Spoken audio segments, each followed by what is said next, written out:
I'm always up to criticize a team after they lose, and I'm always down to cover a train wreck. But it's more fun to cover a good team than a Yeah, bad team. It just is.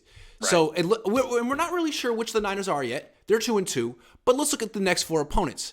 It seems like the schedule is breaking pretty well for them. They got Carolina on the road on a short week. Carolina's terrible. Then they got Atlanta on the road, back-to-back road games, but they're staying in West Virginia, and Atlanta isn't that great. Cordell Patterson's on IR, I think. Then they have Kansas City at home after that. That's tough. And then they have the Rams on the road and then a bye week. I mean, right now, what do you think the Niners do on that stretch, win-loss wise? I think they win the next two and lose to Kansas City. And the Ram game, They're tight. I would say they beat the Rams. They just seem like they own the Rams. Yeah. And I'm looking at the one thing about the Rams that came out of yesterday's game is the Rams got a lot of what they wanted to accomplish done. I mean, they dominated the time of possession. They dominated the plays 73-49.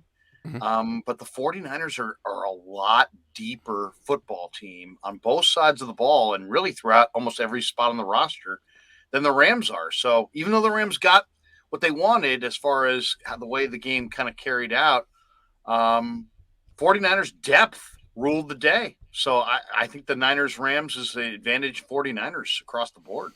And let's just go one by one. So the Niners had Carolina on the road in a short week. You're thinking trap game, right? Here's a trap game. The Panthers have the worst offense in the league. 32nd in yards, 4.9 yards per play. I mean, they're really bad. So I don't see how the Niners lose to that team. And then Atlanta. Let's look at Atlanta. What are they? They're 2-2, but their best player is Cordell Patterson, who's now hurt, I believe. So yeah, he's hurt. Whether he's on IR or not, I don't know, but he's definitely hurt. He's hurt. So that's a problem for them. I mean, Kansas City, that's a really tough game. The Niners may or may not win it. I probably wouldn't pick them to win it, although we don't know who's going to be healthy for either team at that time. But I think that's really tied, Grant, to how Kansas City does the week prior. And I think they have a tough game the week prior, and I forget who their opponent is. But if they win that game the week prior, I think 49ers have a chance to beat Kansas City. Kansas City loses that game prior, I think they're going to be really, really tough to beat in that game with the 49ers.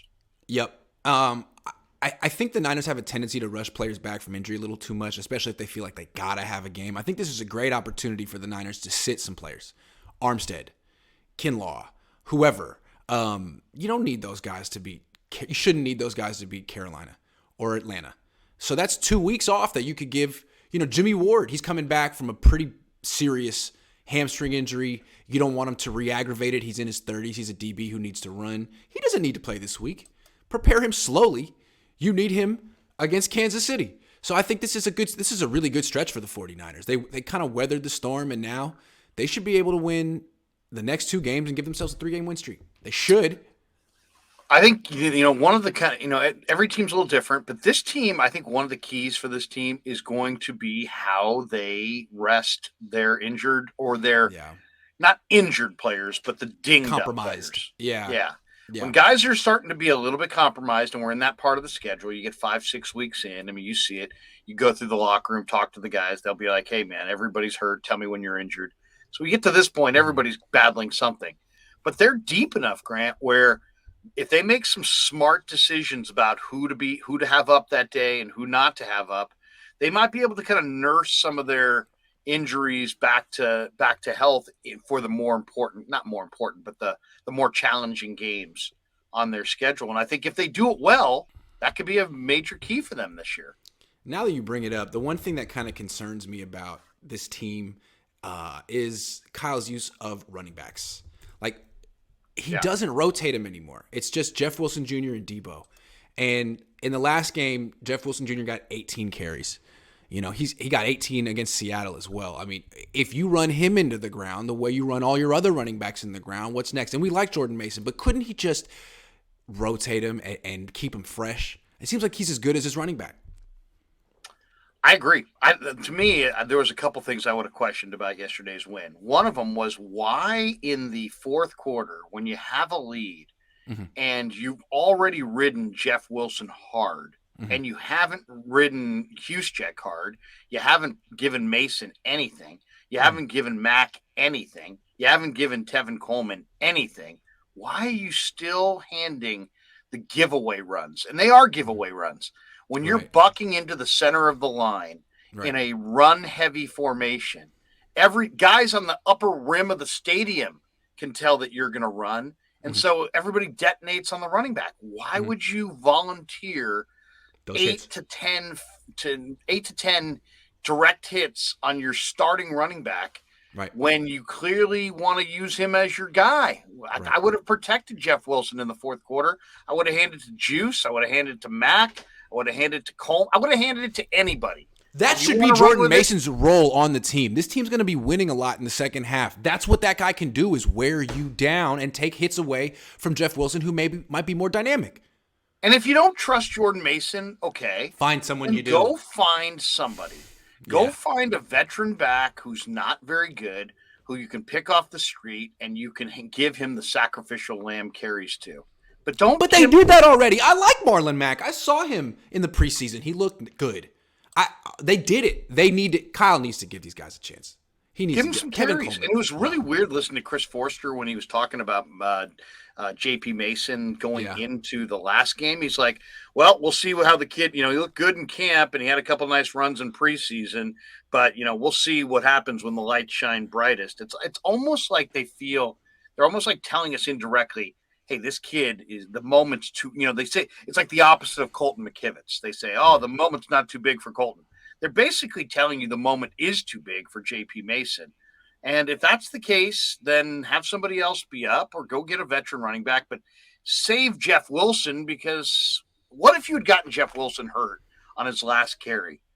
You're not. What makes him think he's not? What makes them think J.P. Mason isn't ready for the moment? I mean, he's only had one carry. He gained 7 yards. He plays special teams. He's on the field doing things. I mean, I don't understand. It seems like it seems kind of like Kyle is reluctant to play rookies unless he absolutely has to. Like, for example, Talanoa Hufanga, looking like an all-pro, didn't play last year. Why? You're telling me he got way better in the offseason, or Kyle was just a little conservative and was thinking, I'll go with the vet?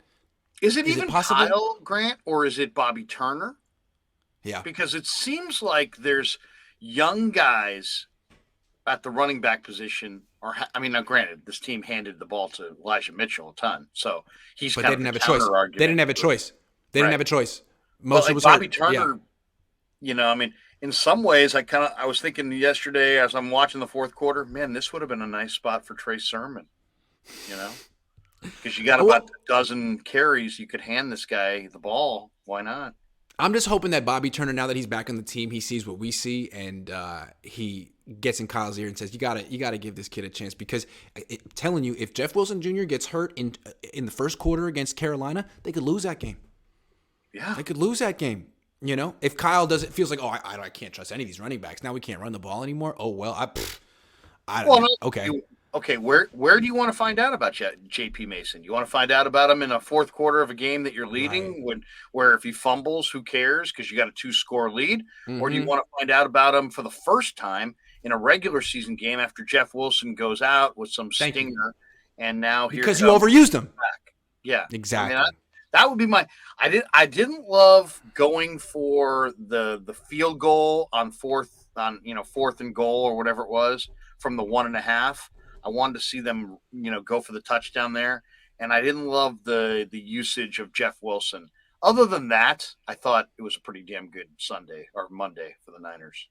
Yeah, very, very good. 48 carries the last 3 games for him. Not trying to be, naggers, people who nag. Not trying to do that. Just trying to point out something that could potentially, we were trying to keep Trey Lance healthy. I said, hey, Kyle, don't use Trey Lance as a fullback. Hey, Kyle, don't keep doing this with Jeff Wilson Jr., the 16, 18 carries a game. You don't need to do it. It's not necessary. And the answer isn't give more carries to Debo. It's you keep all these running backs every year and then you don't use them. You're paying a fullback a ton. Yeah. Why not use your fullback? Why? Especially when you do use him, he does really good things. I'll tell you what I wanted to see in the game that was frustrating to watch. I watched Kansas City the night before. Kansas City got into a 4th and goal. They had their backup tight end do a wildcat snap as Mahomes started pointing off to the left, and the Buccaneers were all focused on Mahomes pointing, and they didn't defend the tight end taking the snap and going in for 2 yards. I would have liked to seen Juszczyk, with Garoppolo pointing over here, Juszczyk take the direct snap and get an offensive lineman behind him and push him into the end zone. I'd love it. I That's would have great. loved to have seen that.